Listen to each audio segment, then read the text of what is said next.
بسم اللہ الرحمن الرحیم۔ سورہ احزاب کا رکوع نمبر 3 اور 18واں رکوع ہے 21ویں پارے کا۔ حسب معمول اس رکوع کا مختصر لفظی ترجمہ مختصر گرامر کے ساتھ، پھر انشاءاللہ میں اس کی تفسیر کی طرف چلوں گا۔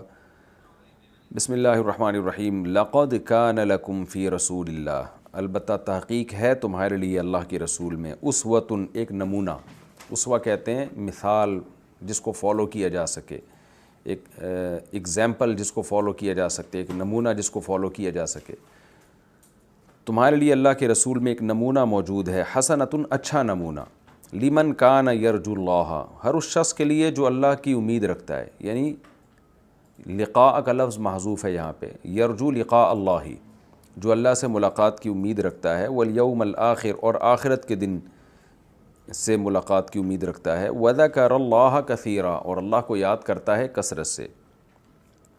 ولما رأى المؤمنون اور جب دیکھا مومنین نے، الاحزاب احزاب یعنی لشکروں کو، قالوا تو کہنے لگے، ھذا یہ وہی تو ہے، یہ وہی چیز ہے، وعدنا اللہ ورسولہ جس کا وعدہ کیا تھا اللہ نے ہم سے اور اس کے رسول نے ہم سے وعدہ کیا تھا، وصدق اللہ ورسولہ اور سچ کہا اللہ نے بھی اور اس کے رسول نے بھی۔ وما زادہم، زادہ کا معنی بڑھایا، یعنی اس واقعے نے نہیں بڑھایا، ما زادہ نہیں بڑھایا اس واقعے نے، ہم ان صحابہ کو، ان مومنین کو، الا مگر ایماناً ایمان کے اعتبار سے، و تسلیماً اور اپنے آپ کو سپرد کرنے کے حوالے سے۔ تسلیم کہتے ہیں اپنے آپ کو، کہتے ہیں نا تسلیم کرو، تو اپنے آپ کو حوالے کر دینا، یعنی فرما بردار بن جانا۔ تو اللہ فرماتے ہیں کہ جب مومنین نے لشکروں کو دیکھا تو کہنے لگے یہ تو وہی ہے جس کا اللہ اس کے رسول نے ہم سے وعدہ کیا تھا اور اللہ اس کے رسول نے سچ کہا تھا، اور اس واقعے نے صحابہ کو یا مومنین کو میں اضافہ نہیں کیا مگر ایمان اور فرما برداری کے لحاظ سے، یعنی ان کی فرما برداری اور ان کے ایمان میں اور زیادہ اس واقعے نے اضافہ کر دیا۔ من المؤمنین رجال، مومنین میں سے کچھ مرد ایسے ہیں، صدقوا جنہوں نے سچ کر دکھایا، ما وہ چیز عاہد اللہ علیہ جس پر انہوں نے اللہ سے معاہدہ کیا تھا۔ مومنین میں ایسے لوگ ہیں جنہوں نے اللہ سے جو معاہدہ کیا تھا اس کو صدقوا سچ کر دکھایا۔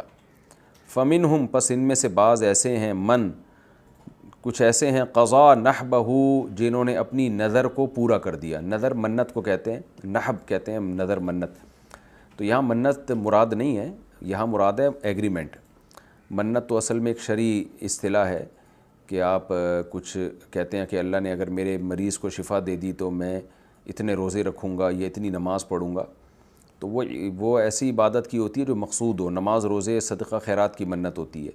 تو چونکہ بعض صحابہ نے یہ معاہدہ کیا تھا کہ ہمیں اگر اللہ نے دوبارہ جنگ کا موقع دیا تو ہم بہادری سے لڑیں گے اور جب تک شہید نہ ہو جائیں لڑتے رہیں گے، تو اس کو مجازاً منت سے تعبیر کیا ہے، اصل میں تو یہ وعدہ تھا لیکن چونکہ منت ہی کی طرح مضبوط وعدہ تھا اس لیے اس کو نظر اور منت سے تعبیر کیا۔ مراد یہ ہے کہ اللہ سے کیے ہوئے ایگریمنٹ کو انہوں نے پورا کر دیا۔ ومنہم اور ان میں کچھ ایسے ہیں، من ینتظر جو انتظار کر رہے ہیں کہ کب ایگریمنٹ ہم پورا کریں گے۔ وما بدلوا تبدیلا اور نہیں تبدیل کیا انہوں نے تبدیل کرنا، یعنی انہوں نے اپنے کیے ہوئے معاہدے اور وعدے میں ذرا بھی تبدیلی نہیں کی، جیسا جیسا کہا تھا ویسا ویسا کر کے دکھایا۔ یہ سب کچھ کیوں ہوا؟ یہ تمہیں آزمائش میں ڈالا گیا اور کچھ لوگ بھاگ گئے، کچھ ڈٹے رہے، اور یہ سب کچھ جو ہوا ہے اس کی اللہ حکمت بیان کر رہے ہیں۔ لیجزی اللہ الصادقین بصدقہم، تاکہ اللہ سچے لوگوں کو ان کے سچ کا بدلہ دے۔ سچے لوگ کون ہیں؟ جنہوں نے یہ معاہدہ کیا تھا کہ ہمیں جنگ کا موقع ملا تو ہم لڑیں گے، تو تاکہ اللہ ان کو ان کے سچ کا بدلہ دے۔ وَيُعَذِّبَ الْمُنَافِقِينَ اور تاکہ اللہ تعالیٰ منافقین کو عذاب دے، ان شاء اگر چاہے، او یتوب علیہم یا اللہ ان کو توبہ کی توفیق دے دے۔ تفسیر میں ڈیٹیل آئے گی انشاءاللہ۔ ان اللہ کان غفورا رحیما، بے شک اللہ تعالیٰ مغفرت کرنے والا اور رحم کرنے والا ہے۔ ورد اللہ الذین کفروا اور لوٹا دیا اللہ نے کافروں کو، بغیظہم اپنے غیظ اور غضب کے ساتھ۔ غیظ غصے کو کہتے ہیں جس کے گھونٹ کو آدمی پی رہا ہوتا ہے، یعنی ان کے غضب کے ساتھ ہی اللہ نے ان کو واپس لوٹا دیا۔ لم ینالوا خیرا وہ نہیں پہنچ سکے کسی بھی خیر کو، یعنی کوئی مال غنیمت ان کے ہاتھ نہیں لگا۔ نال ینال نیلن کا معنی حاصل کرنا، تو وہ کسی خیر کو پہنچے ہی نہیں۔ وَكَفَى اللَّهُ الْمُؤْمِنِينَ، اور اللہ کافی ہو گیا مومنین کو قتال میں، یعنی اللہ ہی کافی ہو گیا، کوئی لڑائی کی ضرورت ہی نہیں پڑی۔ وَكَانَ اللَّهُ قَوِيًّا عَزِيزًا، اور اللہ ہے طاقتور اور غالب۔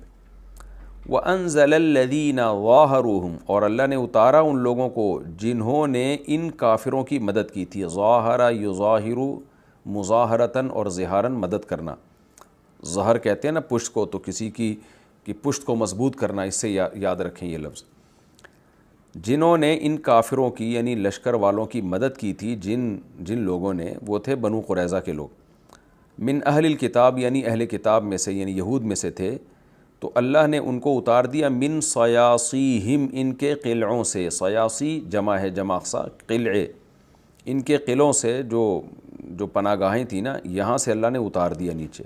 وَقَذَفَ فِي قُلُوبِهِمُ الرُّعْبَ، اور اللہ نے ڈال دیا ان کے دلوں میں رعب۔ نتیجہ کیا نکلا؟ فَرِيقًا تَقْتُلُونَ، ایک فریق کو تم قتل کرنے لگے، وَتَأْسِرُونَ فَرِيقًا، اور قیدی بنانے لگے دوسرے فریق کو، یعنی کچھ لوگوں کو قتل کر دیا، کچھ کو اسر یاسر، اسیر کہتے ہیں نا قیدی کو، یعنی باقیوں کو تم قیدی بنانے لگے۔ وَأَوْرَثَكُمْ، اور اللہ نے وارث بنا دیا تم کو، أَرْضَهُمْ، ان کی زمین کا، وَدِيَارَهُمْ، اور ان کے گھروں کا۔ اللہ نے ان کی زمین کا بھی تمہیں وارث بنا دیا، اور بنو قریظہ کے یہودیوں کے گھروں کا بھی تمہیں وارث بنا دیا۔ وَأَمْوَالَهُمْ، اور ان کے مالوں کا بھی تمہیں وارث بنا دیا، وارث کا مطلب مالک ہے یہاں پہ۔ وَأَرْضًا، اور ایسی زمین کا بھی تمہیں اللہ نے وارث بنا دیا ہے، لَمْ تَطَئُوهَا، وَطِئَ يَطَئُ، وَطْئًا کا معنی ہوتا ہے روندنا، یعنی پاؤں کے نیچے نہیں روند ڈالتے، تو لم تطؤوها، جس زمین کو ابھی تم نے روندا ہی نہیں ہے، یعنی تمہارے گھوڑے میدان جنگ میں وہاں سے ابھی گزرے ہی نہیں ہیں، اس قوم سے تمہاری ابھی اس طرح لڑائی ہوئی نہیں ہے، تو اس کا بھی اللہ نے تمہیں وارث بنا دیا، یعنی یہ فیوچر کی پیش گوئی ہے اصل میں۔ وَكَانَ اللَّهُ عَلَى كُلِّ شَيْءٍ قَدِيرًا، اور ہے اللہ تعالیٰ ہر چیز پر قدرت رکھنے والا۔ مختصر رکوع، اس کا لفظی ترجمہ ہو گیا، اب ہم اس کی تفسیر کی طرف چلتے ہیں۔ غزوہ احزاب کا تذکرہ چل رہا تھا پچھلے ایپیسوڈ میں، آپ نے پچھلے رکوع میں دیکھا، تو اب اللہ تعالیٰ منافقین سے فرما رہے ہیں، اس رکوع کا پچھلے ہی رکوع کے ساتھ لنک ہے، ربط ہے، کہ بھئی تم کیسے نبی صلی اللہ علیہ وسلم کو چھوڑ کر اپنے گھروں کی طرف جا رہے ہو؟ کیوں؟ لقد کان لکم فی رسول اللہ اسوۃ حسنہ، کیونکہ تم ظاہری طور پر تو بہرحال اسلام کے دعوے دار ہو نا، منافقین ظاہری طور پر تو اپنے آپ کو مسلم کہتے تھے، تو تمہارے لیے پیغمبر کی زندگی میں بہترین نمونہ ہے۔ نبی صلی اللہ علیہ وسلم بھی تو اس مشکل میں میدان جنگ میں ہے، یعنی لیڈر جو ہے، جو دعوے کر رہا ہے کہ تم اللہ کے لیے قربانی دو، تمہیں جنت ملے گی، شہادت ملے گی، اور مال غنیمت ملے گا، اور اللہ فتوحات کا دروازہ کھولے گا، تو سب سے بڑی بات یہ ہے کہ اگر معاذ اللہ محمد صلی اللہ علیہ وسلم یہ جھوٹے وعدے کر رہے ہوتے تو سب سے پہلے تو میدان جنگ سے خود نکل کے جاتے وہ، کیونکہ جھوٹے وعدے وہی کرتا ہے جو خود جھوٹا ہوتا ہے، جس کا دنیا میں کوئی مفاد ہوتا ہے۔ تو محمد صلی اللہ علیہ وسلم جب میدان نہیں چھوڑ رہے ہیں، اس کا مطلب وہ اپنے وعدوں میں اور اپنے دعووں میں سچے ہیں۔ وہ ہوتا ہے نا کہ آپ کا کوئی ذاتی مفاد ہو تو آپ لیڈر بن کے قوم کو بیوقوف بناتے ہیں، لیکن جب آپ کو یقین ہو جاتا ہے کہ مجھے اب نقصان ہونے والا ہے، تو پھر آپ سب سے پہلے لیڈر ہی بھاگتا ہے وہاں سے۔ تو یہاں تم دیکھ رہے ہو کہ محمد صلی اللہ علیہ وسلم نے جو دعوے کیے تھے، ان دعووں پر سب سے زیادہ عمل تو خود پیغمبر کر رہے ہیں، تو تمہارے لیے پیغمبر کی زندگی میں بہترین نمونہ ہے۔ تمہیں چاہیے تھا کہ جب وہ موجود ہیں تو جو نقصان ہمیں ہوگا ان کو بھی تو ہوگا نا، تو جب وہ برداشت کر رہے ہیں اور وہ اللہ کے وعدوں پر یقین کر کے میدان میں ڈٹے ہوئے ہیں، تو ہمیں بھی ڈٹ جانا چاہیے تھا۔ لیکن اللہ فرماتے ہیں یہ اس کے لیے نمونہ ہے پیغمبر کی زندگی میں، لمن کان یرجو اللہ والیوم الآخر، جو اللہ اور آخرت پر یقین رکھتا ہے، یعنی اللہ سے ملاقات کی امیدیں لگا کے بیٹھا ہوا ہے۔ جو آخرت پر یقین ہی نہیں رکھتا، وہ تو محمد صلی اللہ علیہ وسلم کو ایک عام لیڈروں کی طرح ایک لیڈر سمجھے گا، تو وہ تو کہے گا کہ میرے لیڈر نے غلط فیصلہ کیا ہے، لہذا مجھے لیڈر کے ساتھ نہیں ہونا چاہیے، قائد کے ساتھ نہیں ہونا چاہیے۔ لیکن جب تم آخرت پر یقین کے دعوے دار ہو، تو پھر تو محمد صلی اللہ علیہ وسلم دن کو رات کہیں تو تمہیں رات ماننا پڑے گا، رات کو دن کہیں تو تمہیں دن ماننا پڑے گا۔ تو اس لیے اللہ نے فرمایا یہ ان لوگوں کے لیے نبی کی زندگی میں نمونہ ہے جو اللہ پر اور آخرت پر ایمان رکھتے ہیں اور اللہ کو کثرت سے یاد رکھتے ہیں۔ یاد رکھنے کا ذکر اس لیے کیا کہ صرف ایمان کافی نہیں ہے، انسان کو اللہ کی ذکر سے، اللہ کی محبت سے موٹیویشن ملتی ہے، تبھی قرآن نے کہا ہے نا کہ استعینوا بالصبر والصلاۃ، نماز اور صبر سے مدد طلب کرو۔ تو نماز پڑھنے سے اللہ کی یاد تازہ ہوتی ہے اور اللہ سے محبت بڑھتی ہے، جس سے آپ کو صبر کی توفیق ملتی ہے۔ تو میدان جنگ میں ڈٹنا بھی ان لوگوں کا کام ہے جو آخرت پہ یقین کے ساتھ اللہ کا ذکر خوب کثرت سے کریں۔ یہ مضمون سورہ توبہ میں بھی آیا ہے کہ جب اے ایمان والو تم لڑائی کے میدان میں ہو تو اللہ کو کثرت سے یاد کیا کرو، کیونکہ اللہ کی محبت میں ہی لڑ رہے ہو، تو اللہ کا ذکر کرنے سے اللہ کی محبت اور زیادہ بڑھے گی۔ تو منافقین کی حالت تو اللہ نے بیان کی، اب اللہ صحابہ کی حالت بیان کر رہے ہیں کہ مومنین کی حالت بالکل اس کے اگینسٹ ہے۔ منافقین نے جب دیکھا اتنے بڑے لشکر آئے ہیں تو کیا کہنے لگے، 3 فریق بن گئے۔ ایک تو نبی سے اجازت لے کے جانے لگا، دوسرا ویسے ہی لوگوں کو ترغیب دینے لگا بھائی میدان سے نکلو، یہاں کوئی ٹھہرنے کی جگہ نہیں ہے۔ تیسرے نے کیا کیا، پروپیگنڈا شروع کر دیا کہ یا اہل یثرب لا مقام لکم، کہ کوئی یہاں ٹھہرنے کی جگہ نہیں ہے، یہ پروپیگنڈا کرنا شروع کر دیا۔ جبکہ مومنین جو تھے ان کی حالت کیا تھی، اب اللہ اس آیت میں بیان کر رہے ہیں۔ وَلَمَّا رَأَى الْمُؤْمِنُونَ الْأَحْزَابَ، اور جب مومنوں نے لشکروں کو دیکھا، قالوا، تو کہنے لگے هَذَا مَا وَعَدَنَا اللَّهُ، هَذَا مَا، یہ وہی تو چیز ہے، وَعَدَنَا اللَّهُ وَرَسُولُهُ، جس کا اللہ اس کے رسول نے ہم سے وعدہ کیا تھا۔ یعنی اللہ اس کے رسول نے سورہ عنکبوت میں بھی وعدہ کیا تھا کہ اللہ تمہیں آزمائے گا، آزمائش کے بغیر تمہارے ایمان کے دعوے کو قبول نہیں کرے گا۔ اور قرآن کی بہت ساری آیتیں نازل ہو چکی تھیں اس بارے میں۔ تو صحابہ نے کہا کہ یہ وہی تو آزمائش ہے، اللہ نے کہا تھا میں آزماؤں گا، اب دیکھو آزما رہا ہے۔ تو آزمائش کے بغیر تو دعوے یعنی ایمان کے دعوے قبول نہیں ہوتے۔ تو انہوں نے کہا یہ تو وہی آزمائش ہے جس کا اللہ اس کے رسول نے وعدہ کیا تھا۔ وَصَدَقَ اللَّهُ وَرَسُولُهُ، اور اللہ اس کے رسول نے سچ کہا تھا کہ اللہ آزمائے گا، اور پھر آزمائش کے بعد اللہ اپنے وعدے پورے کرے گا، تو یہ سچ کہا تھا، لہذا ہمیں یقین ہے کہ اللہ اپنے وعدے پورے کرے گا۔ وَمَا زَادَهُمْ إِلَّا إِيمَانًا وَتَسْلِيمًا، اور اس واقعے نے نہیں بڑھایا ان کے مگر ایمان اور فرما برداری میں اور اضافہ کر دیا۔ ان کے ایمان اور بڑھ گیا پہلے سے بھی زیادہ، اور ان کی فرما برداری اور زیادہ ہو گئی۔ دیکھیں پہلے قرآن نے کیا کہا کہ صحابہ کو وسوسے آنے لگے کہ پتہ نہیں اللہ نے جو وعدے کیے تھے پورے کرے گا کہ نہیں کرے گا، اور یہاں اللہ تعالیٰ کہہ رہے ہیں کہ ان کا ایمان میں اور زیادہ اضافہ ہو گیا۔ تو اس سے پتہ چلتا ہے کہ وسوسہ اور ایمان یہ ایک دوسرے کے اگینسٹ نہیں ہیں۔ وسوسے کی حد تک ان کے دلوں میں یہ بات آئی تھی، مگر زبان پہ کیا تھا، اور خاص طور پر جب اللہ کی مدد آئی تو پھر ان کی کیا کیفیت ہو گئی کہ ان واقعات نے ان کے ایمان میں اور زیادہ اضافہ کر دیا۔ تو یہ آیت پچھلی آیت کے بالکل اگینسٹ جا رہی ہے۔ تو ظاہر ہے القرآن یفسر بعضہ بعضا، قرآن کی آیتیں ایک دوسرے کی تفسیر کرتی ہیں۔ تو اس آیت سے بھی پتہ چل گیا کہ صحابہ کرام کے دل میں جو خیال آئے تھے نا اور موت کا خوف آیا تھا، وہ وسوسے کی درجے میں تھا اور وہ ایک طبعی خوف تھا، لیکن حقیقی حالت جو ان کی تھی آزمائش میں آنے کے بعد وہ یہ تھی کہ بھئی یہ تو وہ آزمائشیں جن کا اللہ اس کے رسول نے ہم سے وعدہ کیا ہے۔ یہی وجہ ہے نا کہ وہ میدان جنگ میں ڈٹے رہے۔ اگر اس طرح سے وہ یہ باتیں نہ سوچتے کہ اللہ اس کے رسول کا وعدہ سچا ہے اور اللہ اپنے وعدوں میں سچا ہے، اور ان کے ایمان نہ بڑھتا، تو کیا اس مصیبت میں وہ پیغمبر کا ساتھ دیتے؟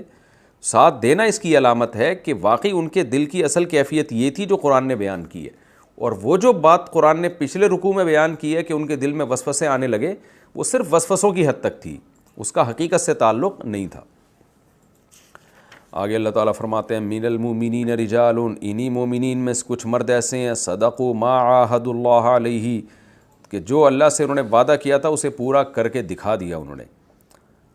کیسے، کیا وعدہ کیا تھا اور کیا کیسے پورا کیا؟ فرمایا فمنہم من قضا نحبا، ان میں کچھ ایسے ہیں جنہوں نے اپنے معاہدوں کو پورا کر دیا، اپنی نظر پوری کر دی، یعنی وہ شہید ہو گئے میدان میں۔ ومنہم من ینتظر، اور کچھ ایسے ہیں جو انتظار کر رہے ہیں۔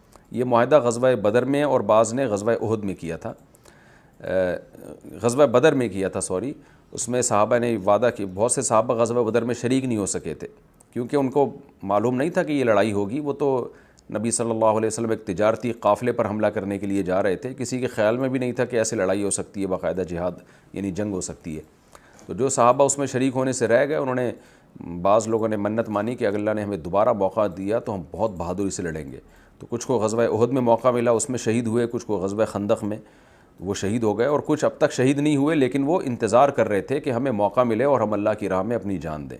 تو ان کی تعریف قرآن نے یہاں بیان کی ہے، وَمَا بَدَّلُوا تَبْدِيلًا، اور انہوں نے اپنے معاہدوں میں کوئی تبدیلی نہیں کی۔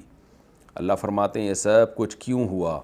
یہ سب کچھ اس لیے ہوا، یعنی تمہیں آزمائش میں ڈالا گیا، لِيَجْزِيَ اللَّهُ الصَّادِقِينَ بِصِدْقِهِمْ، تاکہ اللہ سچے لوگوں کو ان کے سچ کا بدلہ دے۔ یہ شدید آزمائش نہ ہوتی تو کیا پتہ چلتا کون اللہ سے کیے ہوئے معاہدوں میں سچا ہے اور کون جھوٹا ہے۔ تو اللہ چاہتا ہے، کیونکہ دنیا آزمائش کی جگہ ہے اور پھر آخرت میں حساب و کتاب ہے اور جنت اور جہنم ہے، تو یہ سب کچھ اللہ کرتا ہے۔ تو اس لیے اللہ نے اس لیے کیا تاکہ سچے لوگوں کو ان کے سچ کا بدلہ دے۔ وَيُعَذِّبَ الْمُنَافِقِينَ، اور ان منافقین کو اللہ عذاب دے، ان شاء، اگر چاہے۔ کیا مطلب اگر اللہ چاہے تو منافقین کو عذاب نہیں دے گا؟ نانا، منافقین تو ہمیشہ عذاب میں ہی رہیں گے، ان کے لیے تو یعنی فی الدرک الاسفل من النار، جہنم کا سب سے نچلا طبقہ ہے۔ تو سوال پیدا ہوتا ہے جب منافقین جو کفر میں مریں گے وہ عذاب میں ہی لازمی جائیں گے، تو اللہ نے انشاء کا لفظ کیوں استعمال کیا کہ اگر اللہ چاہے؟ تو اس کا جواب اگلی آیت میں، اگلے حصے میں ہے، او یتوب علیہم، یا اللہ ان پہ کو توبہ کی توفیق دے دے۔ کیونکہ اللہ کے علم میں یہ بات تھی کہ کچھ منافقین ایسے ہیں جو ابھی تو منافق ہیں، لیکن ان کو عبرت ہو جائے گی چند واقعات سے کہ بھئی واقعی اللہ آزماتا تو ہے لیکن بالآخر اللہ ساتھ مسلمانوں کا ہی دیتا ہے، تو اس سے ان کو توبہ کی توفیق ملے گی۔ تو اس لیے اللہ نے توبہ کا آپشن بھی بیان کر دیا کہ کچھ ایسے ہیں جن کو اللہ توبہ کی توفیق دے گا۔ اور ویسے بھی قرآن تو موت تک کے لیے جو ہے نا امید کا راستہ چھوڑتا ہے، تو اس لیے اللہ نے ان منافقین کے لیے امید کا راستہ بھی چھوڑا کہ جو سچے لوگ ہیں جیسے ان کو اجر ملے گا، تو منافقین کو عذاب اس صورت میں ملے گا کہ جب ان کو توبہ کی توفیق ہی نہ ملے۔ تو توبہ کا آپشن ابھی بھی ہے تمہارے پاس، کیونکہ موت تک اللہ نے توبہ کا دروازہ کھولا ہوا ہے۔ کتنے بھی بڑے سے بڑا گناہ ہو جائے تو موت سے پہلے پہلے توبہ قبول ہوتی ہے۔ تو اس لیے اللہ نے فرمایا کہ اللہ نے یہ غزوہ خندق اور یہ جو آزمائشوں میں اللہ تمہیں ڈالتا ہے نا، اس لیے تاکہ سچوں کو ان کے سچ کا بدلہ دے اور منافقین کو عذاب دے اگر چاہے، اور یا ان کو توبہ کی توفیق دے دے، تو پھر اللہ ان کو عذاب نہیں دے گا۔ اب سوال پیدا ہوتا ہے عذاب کیوں نہیں دے گا اللہ تعالیٰ، حالانکہ انہوں نے تو اتنے بڑے بڑے جرائم کیے ہیں۔ غزوہ خندق میں پوری کوشش کی تھی کہ مسلمانوں کو شکست ہو جائے، اس کا اللہ نے جواب دیا، ان اللہ کان غفور الرحیمہ، بے شک اللہ تعالیٰ معاف کرنے والا اور رحم کرنے والا ہے۔ تو اللہ کی رحمت اس کے غضب پر غالب ہے۔ کوئی اگر توبہ کر لیتا ہے تو بڑے سے بڑے جرم کو بھی اللہ معاف کر دیتا ہے۔ آگے اللہ نے فرمایا وَرَدَّ اللَّهُ الَّذِينَ كَفَرُوا بِغَيْظِهِمْ، اور اللہ نے کیا کیا اس غزوہ خندق میں، کافروں کو ان کے غیظ و غضب کے ساتھ واپس کیا۔ وہ دانت پیستے ہوئے جا رہے تھے کہ ایک مہینہ انہوں نے بھی تو ظاہر ہے مشکلات اٹھائی تھی نا، ایک مہینہ محاصرہ کر کے رکھا، اتنا لمبا سفر کر کے آئے، جنگ کوئی آسان کام تو نہیں ہے، ایک مہینے تک۔ اور جب ان کو امید ہونے لگی کہ اب مسلمانوں کے حوصلے ٹوٹ جائیں گے، اب ہم مدینہ میں گھس جائیں گے، تو جب حوصلے ان کے ٹوٹنے لگے، یعنی ان کے حوصلے بلند ہونے لگے کہ اب مسلمانوں کو شکست ہونے والی ہے، تو اس وقت اللہ نے طوفان بھیج دیا، آندھی بھیج دی، اور ان کے سارے خیمے ویمے اکھڑ گئے اور مایوس ہو کے واپس چلے گئے، وہ تو غیظ و غضب کی حالت میں گئے۔ تو اللہ نے فرمایا اللہ نے تمہارے دشمنوں کو غیظ کی حالت میں واپس لوٹایا، لم ینالوا خیرا، کوئی بھی خیر کو نہیں پہنچے، وہ کچھ بھی ککھ بھی ان کے ہاتھ میں نہیں آیا۔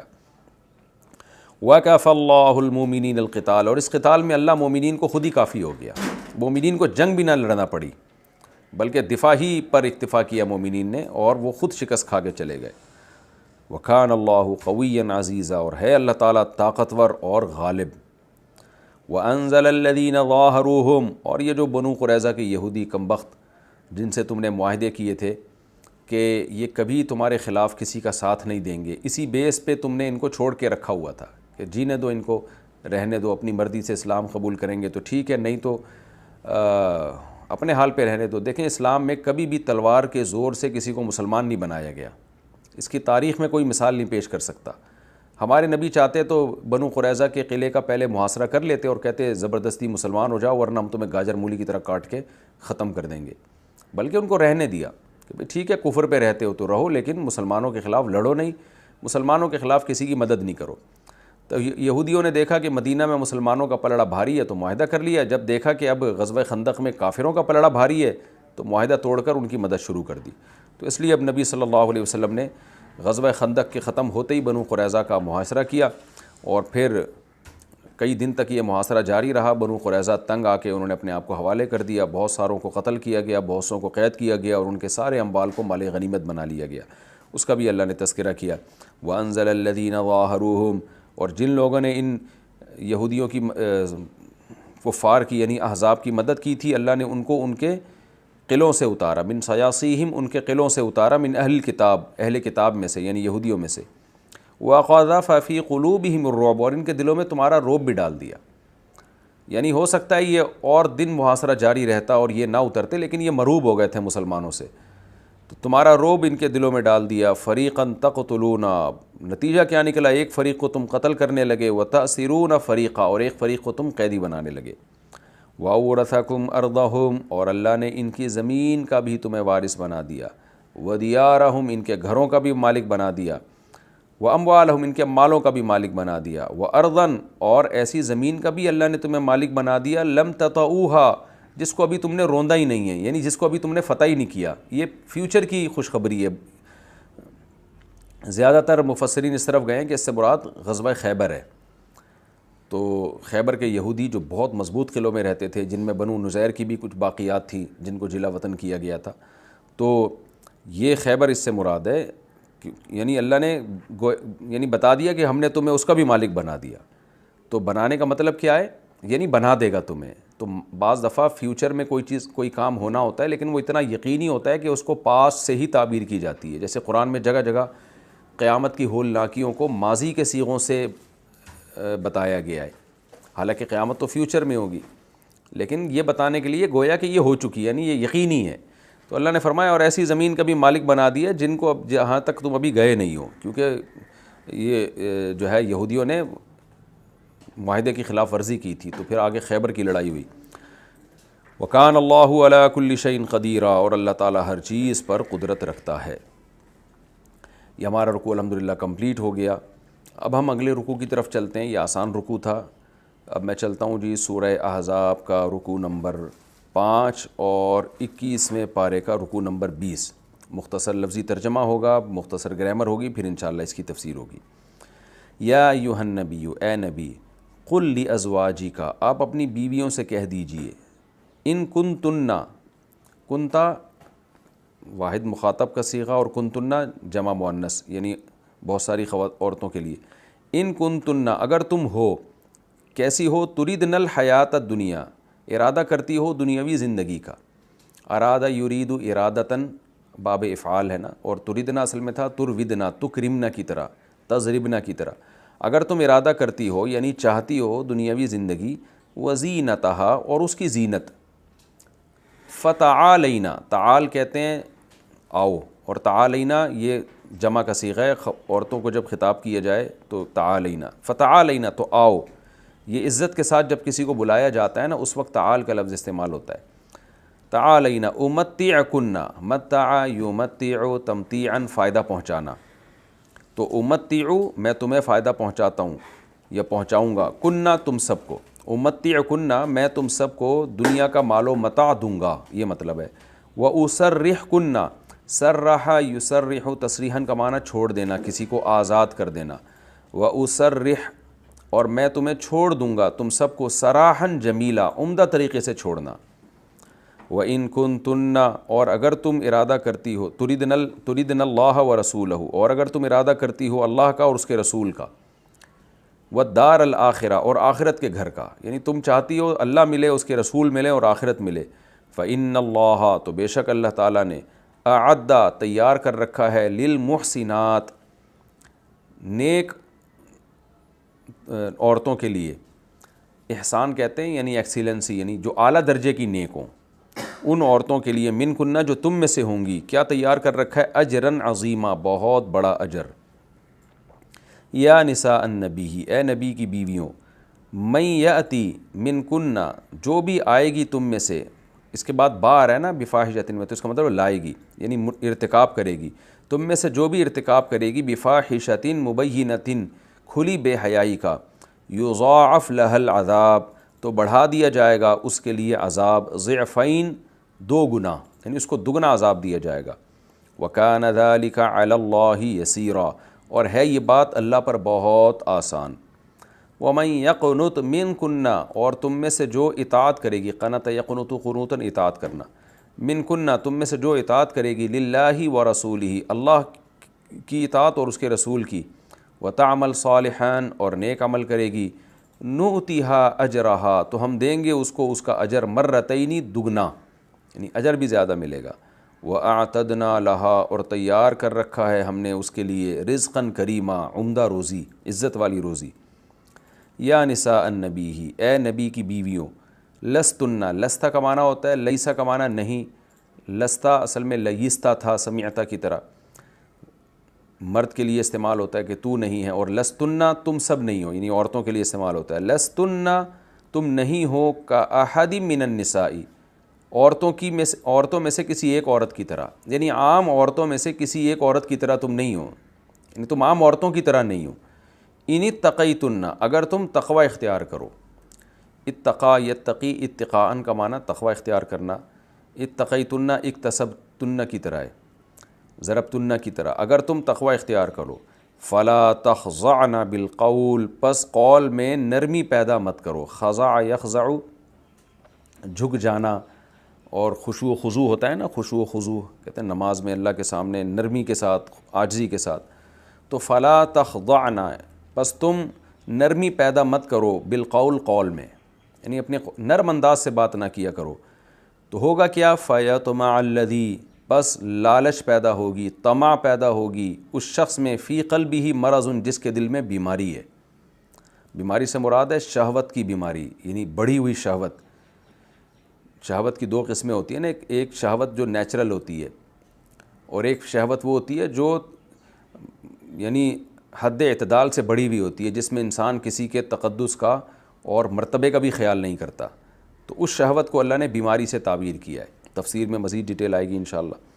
وَقُلْنَا، اور کہا کرو، قولا معروفا، معروف بات، وہ بات جو شریعت کے موافق ہو۔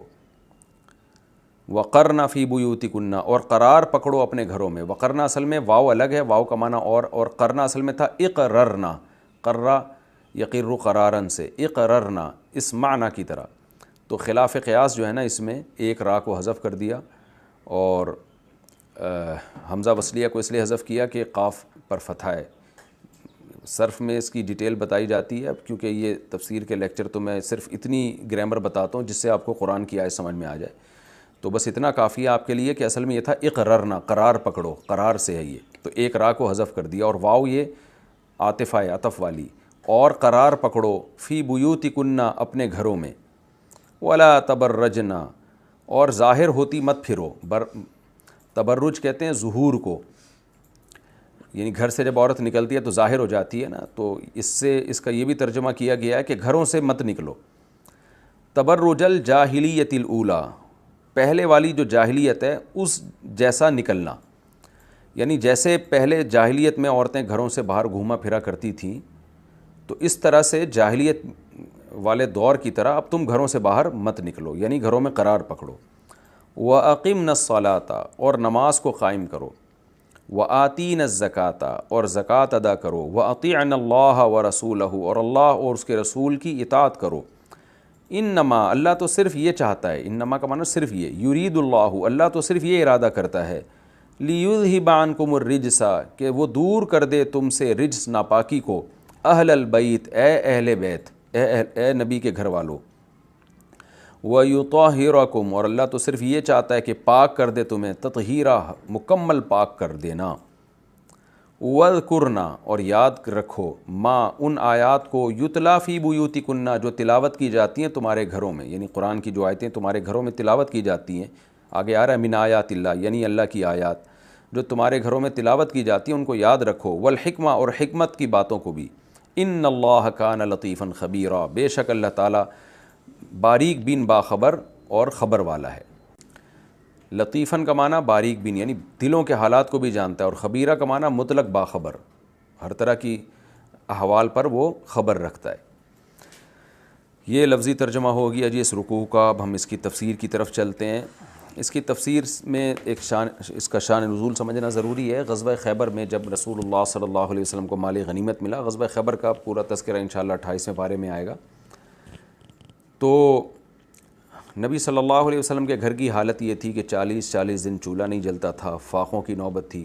آپ صلی اللہ علیہ وسلم کو اللہ نے مال تو بہت دیا تھا، مگر آپ وہ مال رکھتے نہیں تھے۔ غنیمت کا مال بھی آتا تھا آپ کے پاس، ہدیے بھی آیا کرتے تھے، صحابہ کرام تحفے بھیجا کرتے تھے، لیکن آپ صلی اللہ علیہ وسلم وہ سارا مال صدقہ کر دیا کرتے تھے، اور صبح یعنی آپ نے جس زندگی کو اپنے لیے اختیار کیا وہ یہ کہ صبح اگر کھانے کو ہے تو شام کو فاقہ ہو. پہلے ویسے بھی 2 وقت کا کھانا ہوا کرتا تھا, تو آپ صلی اللہ علیہ وسلم چاہتے تھے ایک وقت بھوکا رہوں تو صبر کا ثواب حاصل کروں, ایک وقت کھاؤں تو اللہ کا شکر ادا کروں. اس زندگی کو آپ نے خود اپنے لیے اختیار کیا تھا, اس میں بہت ساری مصلحتیں تھیں, اور یہ حکم شریعت کا ہر ایک کے لیے نہیں ہے. نبی صلی اللہ علیہ وسلم کو یہ طرز زندگی جو آپ نے اختیار کیا اس میں بہت سی حکمتیں تھیں, اس پر میں بہت دفعہ تفصیلی بیانات کر چکا ہوں, جس کا حاصل یہ ہے کہ اللہ نبی کو ایسا بنانا چاہتے تھے, کیونکہ آخری نبی تھے نا, کہ کوئی آپ پر انگلی نہ اٹھا سکے کہ انہوں نے یہ سب کچھ دنیا کے لیے کیا ہے. تو اس لیے آپ صلی اللہ علیہ وسلم نے دنیا سے دور ہی رہے آپ صلی اللہ علیہ وسلم. تو اب نبی کے گھر میں جب یہ حالات ہوئے کہ امہات المومنین بھی بہت دفعہ فاقے آ رہے ہیں گھر میں کوئی لگژری آئٹم نہیں ہے, ضرورت کے بس ایک آدھ برتن اور ایک ٹاٹ, ایک کھجور کی چھال, بس اسی پہ سو رہے ہیں. تو ایسی زندگی, گھر بھی چھوٹے چھوٹے تھے, کمرے تھے بہت چھوٹے چھوٹے سے. تو جب غزوہ خیبر میں مال غنیمت آیا تو امہات المومنین کو خیال آیا کہ اب تو نبی کے پاس بہت سارا مال آیا ہے, تو ہم نبی صلی اللہ علیہ وسلم سے درخواست کرتے ہیں کہ اب ہماری جو جس حالت میں اب ہمیں اس کو چینج کیا جائے, یعنی ہمیں بھی مالدار عورتوں کی طرح رکھا جائے. تو امہات المومنین نے جب نبی سے یہ درخواست کی تو آپ صلی اللہ علیہ وسلم پر بہت یہ بات شاک گزری, یعنی بہت دل پہ ناگوار گزری, کیونکہ نبی صلی اللہ علیہ وسلم اپنا جو لائف اسٹائل ہے, جو طرز زندگی ہے, وہ تبدیل نہیں کرنا چاہتے تھے, اور آپ کو طبعی طور پہ دنیا سے بے رغبتی تھی, طبعی طور پر. تبھی حدیث میں آتا ہے نا, حبب الی النساء والطیب, دنیا کی چیزوں میں 2 ہی چیزیں اللہ نے میرے دل میں محبت ڈالی ہے, خوشبو اور ایک نکاح کی کثرت. اس میں تو حکمتیں تھیں بہت زیادہ. تو نکاح کے علاوہ اور کثرت نکاح کے علاوہ اور خوشبو کے علاوہ آپ صلی اللہ علیہ وسلم نے دنیا کی کسی چیز کو ہاتھ بھی نہیں لگایا. لیکن انس بن مالک رضی اللہ تعالیٰ عنہ سے ایک روایت مروی ہے بہقی میں, اس میں تیسری چیز گھوڑے کا بھی تذکرہ کیا گیا ہے کہ دنیا کی چیزوں میں آپ کو گھوڑا بھی بہت محبوب تھا. ظاہر ہے اس کی ایک وجہ یہ ہے کہ وہ بھی ایک جہاد کا آلہ ہے. تو عورتیں کیوں محبوب تھیں, اس کی وجہ بیان کی کہ وہ نکاح انسان کی عفت اور پاک دامنی کا ذریعہ بنتا ہے, اور آپ کو برائی سے بچاتا ہے, اور یعنی کثرت اولاد کا ذریعہ ہے, اور گھوڑا بھی ایک جہادی آلہ ہے. تو ظاہر ہے افرادی قوت بھی ہو اور گھوڑے جیسے وسائل بھی ہوں آپ کے پاس, گھوڑے جیسی سواری, تو پھر آپ ایک طاقتور قوم بن کے ابھرتے ہیں دنیا میں. لیکن اس کے علاوہ باقی چیزوں سے نبی صلی اللہ علیہ وسلم نے دل نہیں لگایا, اور آپ کو طبعی طور پر, یعنی نبوت کے دعوے سے پہلے بھی آپ کو طبعی طور پر اس کی طرف رغبت نہیں تھی, اور نبوت کے دعوے کے بعد بھی, یعنی نبی بننے کے بعد بھی. لیکن آپ نے ان صحابہ کو منع نہیں کیا جن کے پاس دولت تھی, ان کو دولت سے منع نہیں کیا, کیونکہ شریعت کا حکم نہیں تھا, یہ آپ کا مزاج تھا. تو اب جب گھر میں بھی یہ حالت تھی تو امہات المومنین نے آپ سے مطالبہ کیا. آپ صلی اللہ علیہ وسلم کو طبعی طور پر یہ بات بہت ناگوار گزری. تو اللہ تعالیٰ نے نبی کو حکم دیا کہ بھئی یہ تو سلسلہ چلتا رہے گا, ازواج مطہرات اپنی ضرورت کی چیزوں کو مانگتی رہیں گی, جیسے کہ ہر گھر میں ہوتا ہے, بیویاں تو مطالبہ کرتی ہیں.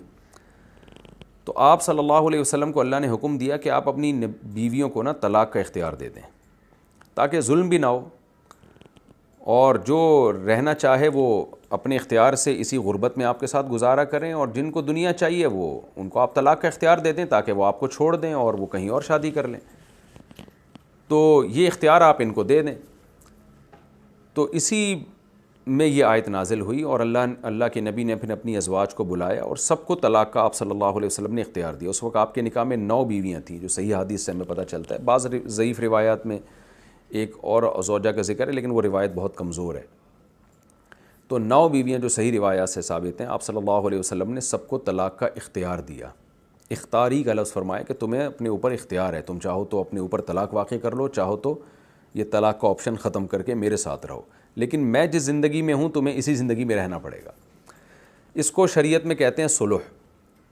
قرآن میں ایک اور مقام پہ اس کا اللہ نے تذکرہ کیا ایک قاعدہ کلیہ کے طور پر کہ وَإِنِ امْرَأَةٌ خَافَتْ مِنْ بَعْلِهَا نُشُوزًا أَوْ إِعْرَاضًا فَلَا جُنَاحَ عَلَيْهِمَا أَنْ يُصْلِحَا بَيْنَهُمَا صُلْحًا. کہ عورت اگر یہ سمجھتی ہے کہ مرد میرے پورے حقوق نہیں دے رہا تو عورت کمپرومائز کا راستہ اختیار کر سکتی ہے, یعنی یا تو مرد سے کہے کہ میرے حقوق دو یا مجھے طلاق دو, یا پھر تیسری صورت یہ ہے کہ مرد بیوی سے کہے کہ بھئی میں حقوق نہیں ادا کر سکتا تو تم طلاق لینا چاہتی ہو تو لے لو, طلاق نہیں لینا چاہتی تو اپنے حقوق سے دستبردار ہو جاؤ پھر. تو یہ چونکہ میاں بیوی کا ایک ایگریمنٹ ہے نکاح, تو اس ایگریمنٹ میں جیسے ہم ویسے کوئی کانٹیکٹ ہوتا ہے کسی سے تو کوئی بھی راستہ اختیار کیا جا سکتا ہے جو دونوں کے لیے سوٹیبل ہو, تو میاں بیوی میں بھی یہ راستہ اختیار کیا جا سکتا ہے.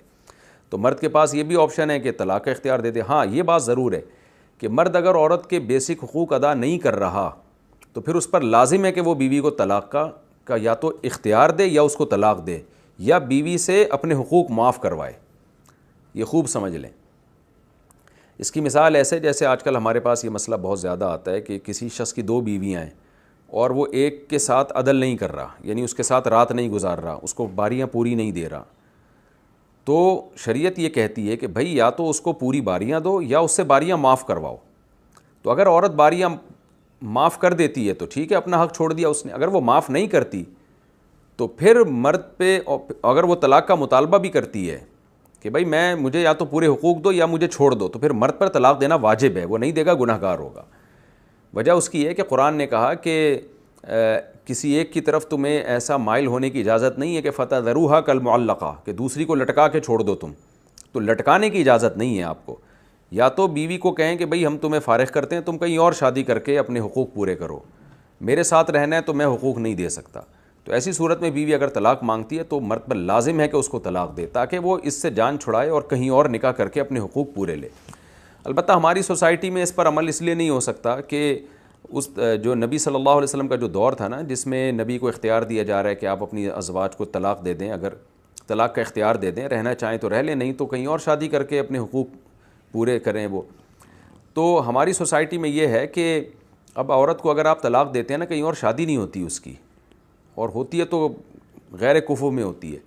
لیکن صحابہ یا نبی کے دور میں ایسا نہیں تھا. اگر آپ ایک عورت کو طلاق دیتے ہیں تو اس میں آپ کا نقصان ہے. وجہ اس کی ہے کہ اس کے لیے تو 20 رشتے کھڑے ہوئے ہوں گے, کیونکہ ایک شخص کی 2 3 بیویاں ہوا کرتی تھیں, تو سوسائٹی میں خواتین کی بہت کمی تھی. اس پر میں 20 دفعہ بات کر چکا ہوں, لیکن میں بار بار ریپیٹ اس لیے کرتا ہوں کہ اسلام کے طلاق کے احکام سمجھ میں آ ہی نہیں سکتے اس سوسائٹی کو جس میں 2 3 شادیوں کا رواج نہ ہو. کیونکہ اسلام نے طلاق کے جو احکام دیے ہیں نا, وہ اس سوسائٹی کے حساب سے دیے ہیں جس میں 2 3 بیویوں کا رواج ہو, کیونکہ وہ بھی اسلام کا حکم ہے. تو اب آپ کیا کرتے ہیں, طلاق والے احکام اسلام سے لے لیتے ہیں اور دوسری شادی کی مخالفت والے احکام ہندوؤں سے لے لیتے ہیں, تو ایڈجسٹ ہی نہیں ہو پا رہے. تو اب یہی وجہ ہے کہ ہماری سوسائٹی میں طلاق عورت کے لیے ایک بہت بدترین دھبا بن چکا ہے, جبکہ صحابہ کرام میں ایسا نہیں تھا. تبھی لوگ جب حدیث دیکھتے ہیں نا کہ یہ کیا بات ہے کہ نبی صلی اللہ علیہ وسلم نے حضرت سودا کو ایک طلاق دے دی, حالانکہ ان کا کوئی قصور نہیں تھا. تو آج غیر مسلموں کو بھی یہ بات سمجھانا بڑا مشکل ہے. وہ کہتے ہیں یار جب تمہارے نبی کی زوجہ کی ایج زیادہ ہوئی تو آپ نے ان کو ایک طلاق دے دی, تو کیوں دے دی بھائی, کوئی قصور نہیں تھا. تو بات یہی ہے کہ آپ آج کی سوسائٹی کے حساب سے اسلام کے حکام کو دیکھ رہے ہیں. حقیقت یہ ہے کہ جب حضرت سودا کو نبی نے ایک طلاق رجعی دی ہے تو حضرت سودا کو اس پہ غصہ نہیں آیا, نہ عرب میں کوئی اس پہ ملامت کی گئی, اس لیے کہ طلاق معیوب ہی نہیں تھی اس زمانے میں. یہی وجہ ہے کہ حضرت سودا نے اس پہ ناراضی کا بھی اظہار نہیں کیا. حضرت سودا نے پوچھا کہ یا رسول اللہ آپ مجھے کیوں چھوڑ رہے ہیں, تو اور پھر بتایا کہ مجھے تو کہیں نکاح میں حاجت ہی نہیں ہے. ایسا نہیں ہے کہ میں آپ مجھے طلاق دے رہے ہیں تو میں کہیں اور شادی کروں گی, مجھے مردوں میں کوئی حاجت ہی نہیں ہے, میں نے نکاح کرنا ہی نہیں ہے. تو آپ ہی اپنے نکاح میں مجھے رکھ لیں تاکہ قیامت کے دن میرا شمار آپ کی زوجات میں ہو, اور میں اپنی باری معاف کر دیتی ہوں, کیونکہ مجھے مردوں میں حاجت نہیں ہے. اب جب ایک عورت ایجڈ ہو جاتی ہے, بوڑھی ہو جاتی ہے, تو وہ یہ نہیں چاہتی کہ اس کا شوہر اسی کے ساتھ بستر پہ سوئے. تو آپ نے دیکھا ہوگا اپنے بوڑھوں میں, ان میں میاں بیوی ایک ساتھ نہیں سوتے ہیں. عورت جب بوڑھی ہو جاتی ہے تو اس کی چاہت نہیں ہوتی کہ شوہر میرے ساتھ بستر پہ سوئے, بلکہ وہ تو چاہتی ہے کہ شوہر الگ سوئے. اس میں بھی جو جنسی جذبات ہیں وہ 100% ختم ہو چکے ہوتے ہیں. تو حضرت سودا نے فرمایا یا رسول اللہ مجھے مردوں میں کوئی حاجت نہیں ہے, یعنی مجھے یہ بھی حاجت نہیں ہے کہ میں آپ کے ساتھ ہی سوؤں, اور مجھے یہ بھی حاجت نہیں ہے کہ طلاق کے بعد میں کسی اور مرد سے نکاح کروں. تو اس لیے میں چاہتی ہوں کہ میں آپ ہی کی زوجہ میں قیامت کے دن میرا شمار ہو, تو میں اپنی باری امی عائشہ یعنی حضرت عائشہ کو دے دیتی ہوں, تو آپ میری باری بھی وہاں دے دیا کریں, لیکن مجھے اپنے نکاح میں باقی رکھیں. تو نبی نے جب یہ سنا تو طلاق سے رجوع کر لیا. تو اس زمانے میں یہ چیزیں نارمل تھیں. تو آج ہماری سوسائٹی میں ان چیزوں کو سمجھنا بڑا مشکل ہے, کیونکہ ہم نے ایک بیوی پر اکتفا والا نظام ہندوؤں سے لے لیا ہے اور طلاق والا نظام ہم اسلام سے لے رہے ہیں, تو ایڈجسٹ نہیں ہو پائے گا. آپ جب سسٹم لیتے ہیں نا, تو پورا سسٹم لینا پڑتا ہے کسی بھی قانون کا. آدھا قانون گوروں کا, آدھا ہندوؤں کا, آدھا اسلام کا, آدھا جاپان کا, تو وہ ایڈجسٹ ہی نہیں ہو پائے گا. بیڑا غرق ہو جائے گا سوسائٹی کا, جیسے کہ ہو رہا ہے ہماری سوسائٹی کا بیڑا غرق.